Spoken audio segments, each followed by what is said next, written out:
Proverbs 18. We got a few more chapters of this section of Proverbs. An unfriendly man pursues selfish ends, but he defies all sound judgment. A fool finds no pleasure in understanding, but delights in airing his own opinions. When wickedness comes, so does contempt. And with shame comes disgrace. The words of a man's mouth are deep waters, but the fountain of wisdom is a bubbling brook. It is not good to be partial to the wicked, or to deprive the innocent of justice. A fool's lips bring him strife, and his mouth invites a beating. A fool's mouth is his undoing, and his lips are a snare to his soul. The words of a gossip are like choice morsels. They go down to a man's inmost parts. You like to hear them. It's like you like to eat those tasty morsels, and they go all the way down to your innards. You like to hear those words of gossip, and they go all the way down to your innards, and they corrupt you from within. One who is slack in his work is brother to one who destroys. The name of the Lord is a strong tower. The righteous run to it and are safe.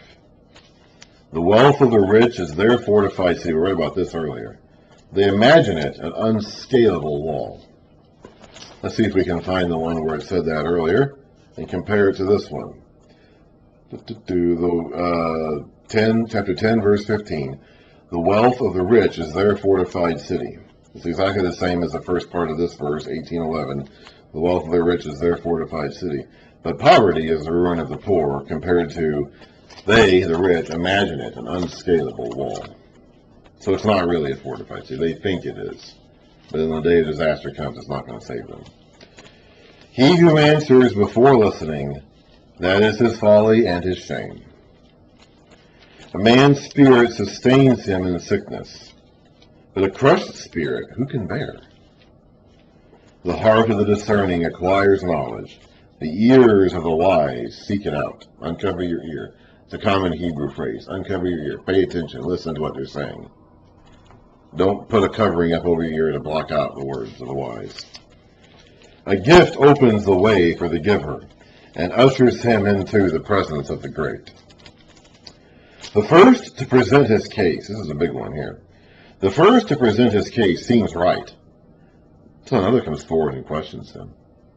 So you never take the first person to speak's word for it. You investigate a matter thoroughly and diligently. Do your due process.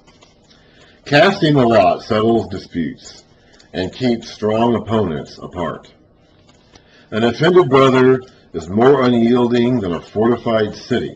Another fortified city proverb. In this case, he's being compared to an offended brother, someone who is, you've bothered me, you've offended me, I'm not going to listen to you anymore. And disputes are like the barred gates of a citadel. You can't get in. You can't resolve the problem. He's closed himself off to you. From the fruit of his mouth, a man's stomach is filled. With the harvest from his lips, he is satisfied. The tongue has the power of life and death, and those who love it will eat its fruit. That's a bad thing, by the way. Those who love the power of the tongue are going to eat the fruit of the power of the tongue, which is going to be bad fruit. Read about that again in James a lot. James has more information about the tongue. He also talks about taming the tongue. He who finds a wife finds what is good and receives favor from the Lord. Remember, Solomon is still speaking to his son, or whoever. Okay, it's the same speaker as it was at the beginning, the same audience as it was at the beginning. We haven't changed. That's still the focus here. That's still the perspective we're speaking from and speaking to. We need to keep that in mind. It hasn't faded just because, we've changed the format from the instruction, talking about the instructions to giving the instructions themselves. A poor man pleads for mercy, but a rich man answers harshly. A man of many companions may come to ruin, but there is a friend who sticks closer than a brother. Better a poor man whose walk is blameless than a fool whose lips are perverse. It is not good to have zeal without knowledge, not to be hasty and miss the way. You can be zealous and you can be clueless too. It's a dangerous combination. We have a lot of people like that today when it comes to COVID. We see a great example of it right in front of our eyes the last 2 years.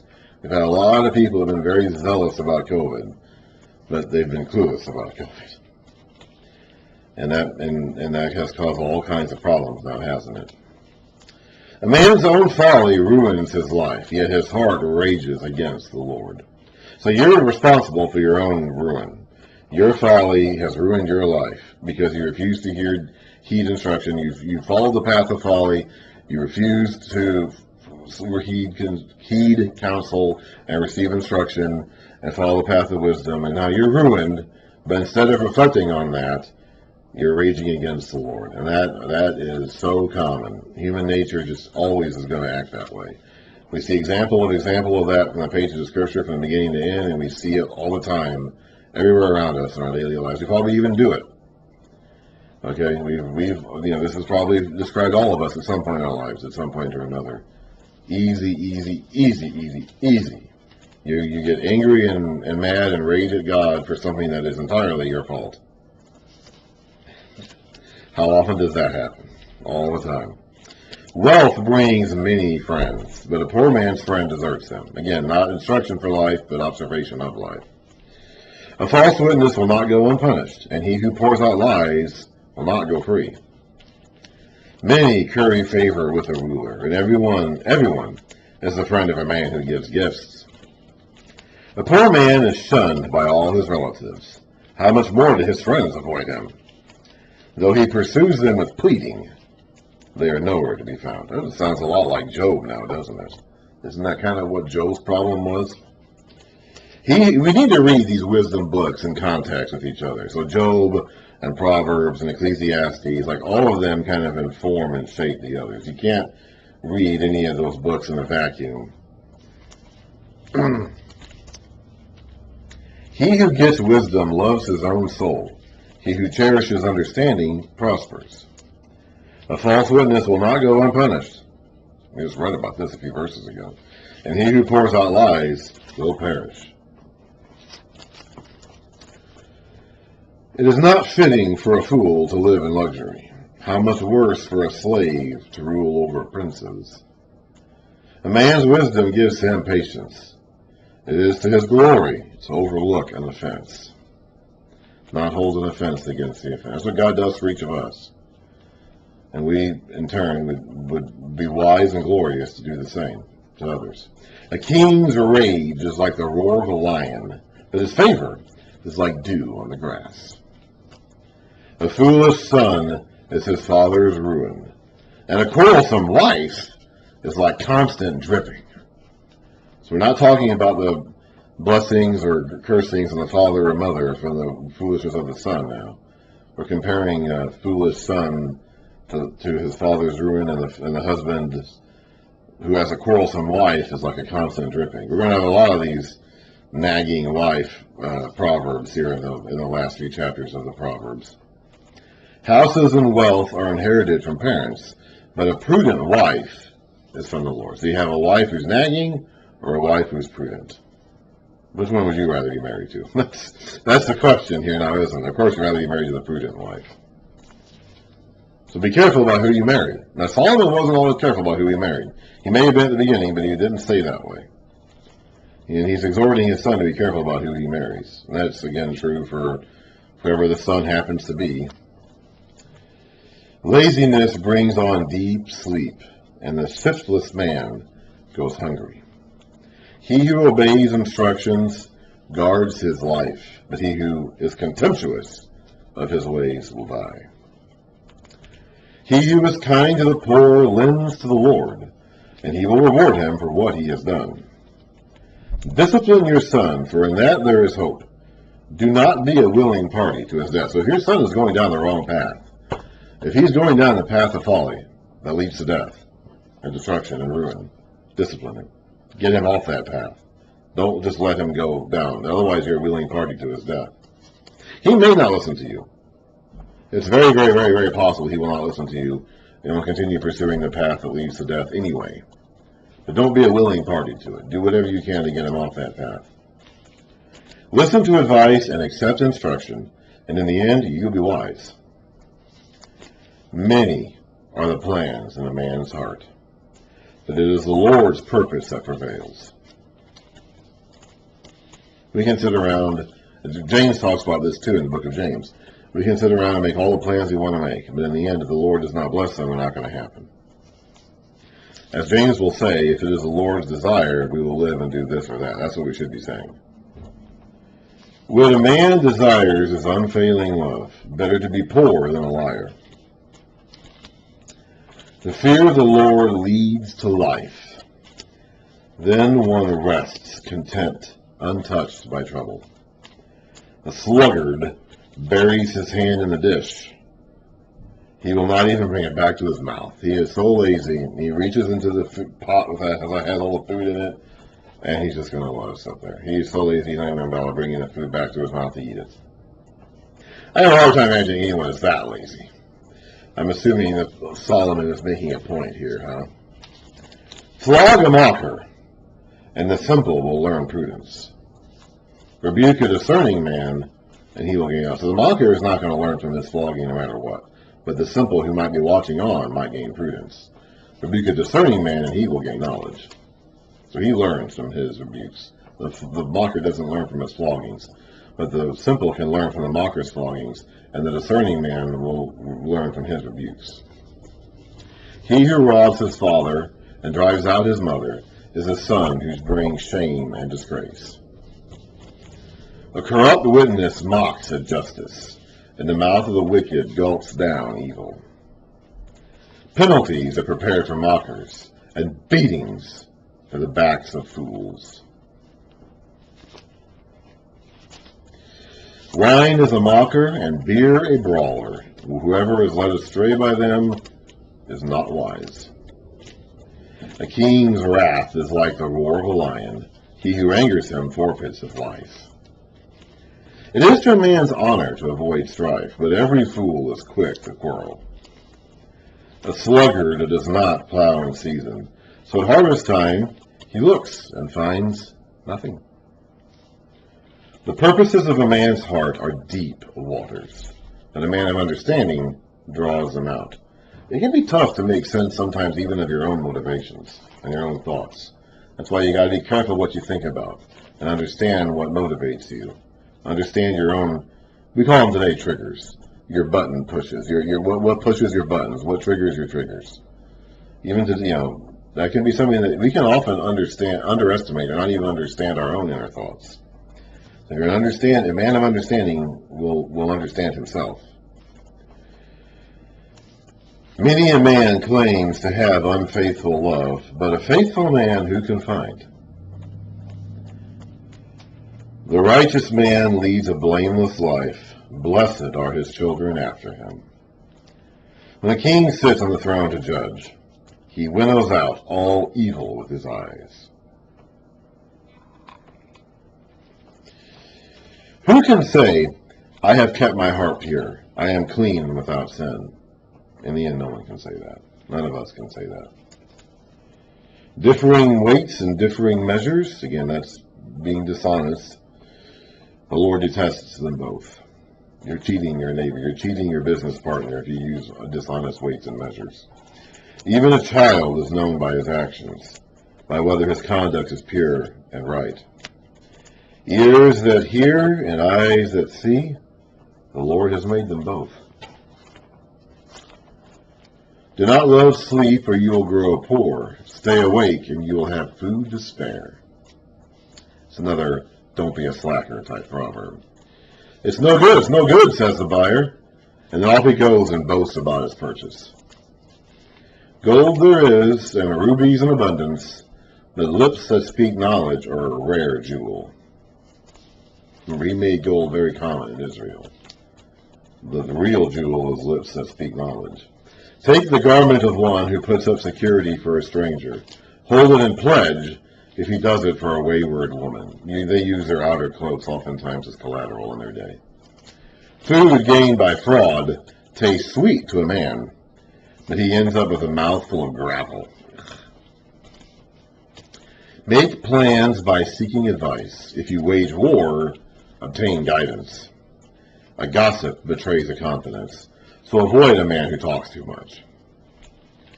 If a man curses his father or mother, his lamp will be snuffed out in pitch darkness. An inheritance quickly gained at the beginning will not be blessed at the end. Do not say, I'll pay you back for this wrong. Wait for the Lord, and he will deliver you. That can be hard to do. That can be hard to do, but that's what you need to do. The Lord detests differing weights, and dishonest scales do not please him. A man's steps are directed by the Lord. How then can anyone understand his own way? It is a trap for a man to dedicate something rashly and only later to consider his vows. We saw that in practice in the days of Jephthah, didn't we? When Jephthah made a rash vow and was stuck in it, having to offer his daughter as sacrifice. So don't do that. Don't dedicate something rashly. Don't get caught in that trap. A wise king winnows out the wicked. He derives the threshing wheel over them. The lamp of the Lord searches the spirit of a man, or the spirit of man is the Lord's lamp. It searches out his innermost being. Love and faithfulness keep a king safe. Through love his throne is made secure. The glory of young men is their strength. Gray hair, the splendor of the old. The old men don't have the strength they used to have as young men, but they have the gray hair, wisdom, and enlightenment that the young men don't have. Blows and wounds cleanse away evil, and beatings purge the inmost being. This guy liked to beat people, didn't he? Solomon was a man who liked to beat the evil right out of you. Talk to you first. Try to offer correction with his mouth first. If that doesn't work, he's going to get out that rod and he's going to whack you. He's going to whack you good. All a man's ways seem right to him, but the Lord weighs the heart. To do what is right and just is more acceptable to the Lord than sacrifice. We saw that principle. Oh, dizzy right there. Wow. We saw that principle displayed in the days of Saul when he held back the spoils of a battle that the Lord had said were supposed to be all burned up. And he held them back, claiming that he was going to offer them for sacrifice. And Samuel said, no, no, no, no, no. If you do what the Lord says, then there is no need for sacrifice. Doing what is right and just is more pleasing to the Lord than sacrifice. And you only need sacrifice when there's been disobedience to the Lord. Haughty eyes and a proud heart, the lamp of the wicked, are sin. Excuse me. The plans of the diligent lead to profit, as surely as haste leads to poverty. A fortune made by a lying tongue is a fleeting vapor and a deadly snare. The violence of the wicked will drag them away, for they refuse to do what is right. The way of the guilty is devious, but the conduct of the innocent is upright. Better to live on a corner of the roof than share a house with a quarrelsome wife, another nagging wife proverb. Now, in their day and time, our day, to us, the roof is just a ceiling. We don't do anything with our roofs. But in their day and time, their houses were built with interactive roofs. The roof was flat, and oftentimes their cities were built like in step fashion. So you could get on someone's roof and sit there. They would put stuff up there. They'd do their laundry up there. They would even sleep up there. They put barrels up there. I mean, it's like they use their roofs. Their roofs are a feature of their house. And you can go up there and sit. Now, we don't really do that today, okay? I don't go driving around or riding around and see just random men sitting on the corners of their roofs because their wives are in a whirlwind down in the house. So I don't see that, okay? In this day and time, you might have actually seen that. If the wife is in a mood and she's nagging and quarreling, the husband just goes out and sits on the corner of the roof for a while. Maybe you would have seen that back in the day. The wicked man craves evil. His neighbor gets no mercy from him. When a mocker is punished, the simple gain wisdom. The mocker doesn't, because he's refusing correction, but the simple who observe it do. When a wise man is instructed, he gains knowledge. The righteous one takes note of the house of the wicked and brings the wicked to ruin. If a man shuts his ears to the cry of the poor, or shuts his eye, he shuts his ears to the cry of the poor, he too will cry out and will not be answered. A gift given in secret soothes anger, and a bribe concealing the cloak pacifies great wrath. Again, not an instruction for life, but an observation of life. When justice is done, it brings joy to the righteous, but terror to evildoers. A man who strays from the path of understanding comes to rest in the company of the dead. He who loves pleasure will become poor. Whoever loves wine and oil will never be rich. The wicked become a ransom for the righteous, and the unfaithful for the upright. Better to live in a desert than with a quarrelsome and ill-tempered wife. So now we've gone from the corner of the roof to out in the desert. That's how far away we want to get from this woman. In the house of the wise are stores of choice food and oil, but a foolish man devours all he has. He who pursues righteousness and love finds life, prosperity, and honor. A wise man attacks the city of the mighty and pulls down the stronghold in which they trust. Not to be strong to do that. You have to be wise. He who guards his mouth and his tongue keeps himself from calamity. The proud and arrogant man, mocker is his name. He behaves with overweening pride. The sluggard's craving will be the death of him, because his hands refuse to work. All day long he craves for more, but the righteous give without sparing. The sacrifice of the wicked is detestable. How much more so when brought with evil intent? So you're not only offering a sacrifice now that the Lord detests, you're doing it with wrong intent. That's even worse. A false witness will perish. Whoever listens to him will be destroyed forever. A wicked man puts up a bold front, but an upright man gives thought to his ways. There is no wisdom, no insight, no plan that can succeed against the Lord. The horse is made ready for the day of battle, but victory rests with the Lord. Solomon gathered lots of horses. He wasn't supposed to do that. The command in Deuteronomy made it clear that kings are not supposed to do that, but he did anyway. But he is saying here that even though he's gaining his horses to be ready for battle, victory rests with the Lord. A good name is more desirable than great riches. To be esteemed is better than silver or gold. And I think that's probably true for Solomon. We talked about how much silver and gold he did accumulate, but he had a great name above all that. So he probably always kept that proverb in mind, even during his wayward days. Rich and poor have this in common: the Lord is the maker of them all.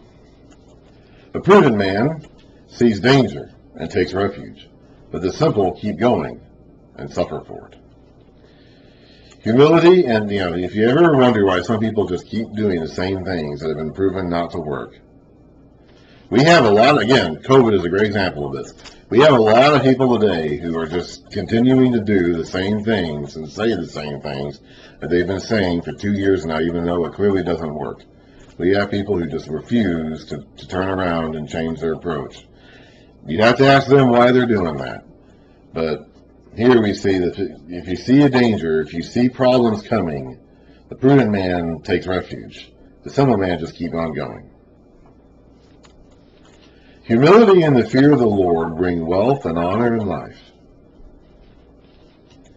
In the paths of the wicked lie thorns and snares, but he who guards his soul stays far from them. Train a child in the way he should go, and when he is old, he will not turn from it. Again, that's not necessarily true. Solomon turned from the way he was supposed to go. That's not one of what we should, again, like as in all the Proverbs, we shouldn't hold these things to be 100% applicable commands that will always apply in daily life. That's not the case. The rich rule over the poor, and the borrower is servant to the lender.